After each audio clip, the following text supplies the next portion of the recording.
রমজান মাসে জিনিসপত্রের দাম স্থিতিশীল রাখা, পাশাপাশি হলো ব্যবসায়ীরা যাতে ন্যায্য মূল্যে কাপড়, কসমেটিক্স থেকে শুরু করে নিত্য প্রয়োজনীয় পণ্য বিক্রয় করে, এই বিষয়গুলো তদারক করা হয়েছে। আজকে আমরা সতর্কতামূলক ব্যবস্থা হিসাবে 2টি ব্যবসা প্রতিষ্ঠানকে প্রশাসনিক ব্যবস্থায় 10,000 টাকা জরিমানা আরোপ করা হয় এবং বিভিন্ন ব্যবসা প্রতিষ্ঠানকে সতর্ক করা হয়।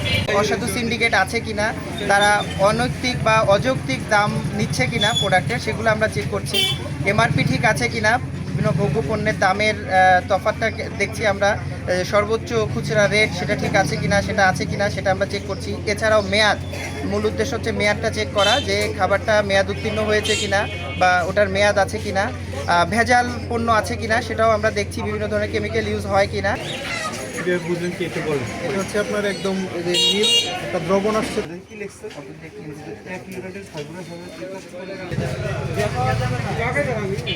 রাস্তা ক্লিয়ার করে দেবা, রাস্তা নিয়ে মরপিতে।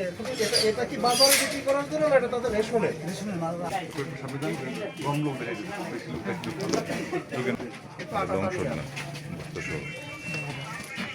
আমি একটা বিষয় বুঝলাম না, আপনাদেরকে এত ভালোভাবে ইনশাআল্লাহ।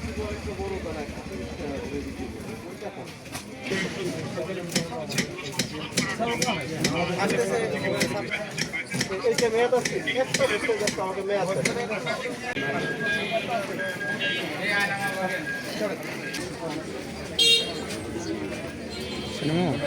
বুঝলেন কি একটু বলেন? এটা হচ্ছে আপনার একদম নীল একটা দ্রবণ আসছে, তো এই জন্য আপনার এখানে তবে এটা আপনার মেয়াদ শেষ হয়ে যাবে, উত্তীর্ণ হয়ে যাবে, সেটা তো আর আমরা জানবো না।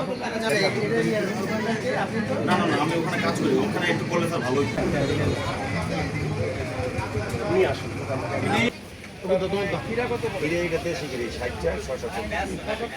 দেখে নিবেন যে সার দেয় কিনা, হাইড্রোজ দেয় কিনা, সার দিয়া আসলে বিক্রি করতে করছে কিনা, তারপরে হচ্ছে মেয়াদ আছে কিনা।